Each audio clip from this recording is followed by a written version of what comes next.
Assalamualaikum warahmatullahi wabarakatuh.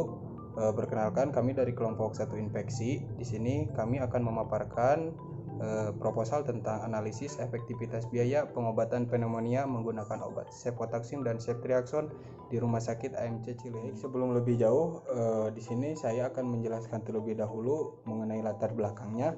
Jadi, penyakit infeksi merupakan penyebab paling utama tingginya angka kesakitan atau morbiditas dan angka kematian atau mortalitas, terutama pada negara-negara berkembang, salah satunya di Indonesia. Penyakit infeksi yang sering terjadi pneumonia. Pneumonia merupakan penyakit infeksi yang menyerang jaringan paru yang terdapat di alveoli yang disebabkan oleh bakteri Streptococcus pneumonia.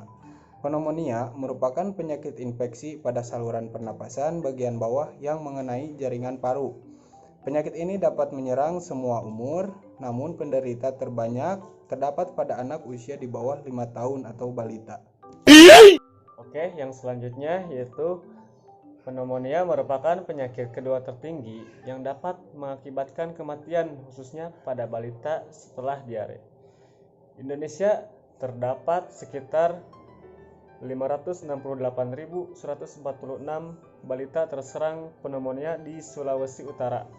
Diperkirakan sekitar 8.487 balita yang terserang pneumonia pada tahun 2016. Menurut Profil Kesehatan Indonesia tahun 2017, pneumonia menempati urutan kedua sebagai penyebab kematian pada anak, terutama pada umur kurang dari 5 tahun. Insiden pneumonia terbesar di Indonesia berada pada Provinsi Nusa Tenggara Barat, yaitu sebanyak 6,38%.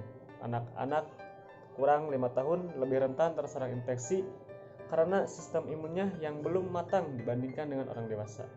Cost effectiveness analysis yang merupakan salah satu metode farmakoekonomi untuk memilih dan menilai program atau obat yang terbaik pada beberapa pilihan terapi dengan tujuan yang sama.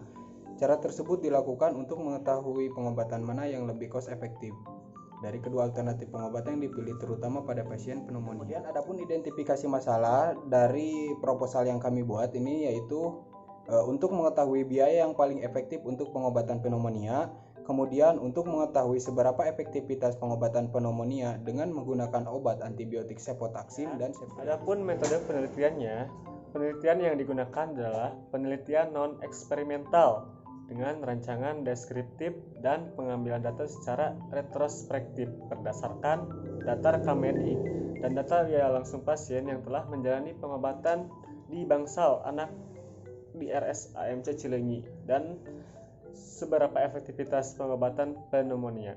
Sampel pada penelitian ini adalah pasien anak penderita pneumonia yang mendapatkan terapi antibiotik ceftriaxone dan cefotaxime. Nope. Selanjutnya ada inklusi dan eksklusi. Yang pertama ada inklusi, terdiri dari yang pertama karakteristik pasien dilihat dari segi umur mulai dari 1 sampai 10 tahun. 2 karakteristik pasien dilihat dari jenis kelamin. 3 dilihat dari jenis antibiotik khususnya pasien yang menggunakan terapi ceftriaxone dan cefotaxime dan seberapa efektivitas antibiotik tersebut. Dan yang terakhir dilihat dari data pemeriksaan laboratorium. Yang kedua ada eksklusi. Yang pertama terdiri dari pasien yang terdiagnosa pneumonia dengan penyakit infeksi lain, dan yang kedua pasien meninggal saat pengobatan. Selanjutnya, adapun metode farmakoekonominya yaitu pengolahan data meliputi perhitungan efektivitas pemeriksaan dengan metode cost effectiveness analysis dengan memperhitungkan average cost effectiveness ratio dan incremental cost effectiveness ratio. Hasil ESIR menggambarkan total biaya dari suatu program atau alternatif dibagi dengan outcome klinik. Dipresentasikan sebagai berapa rupiah per outcome klinik spesifik yang dihasilkan, tidak tergantung pada pembandingnya. Woi, pasukan abang mana? Ada sayang, ada.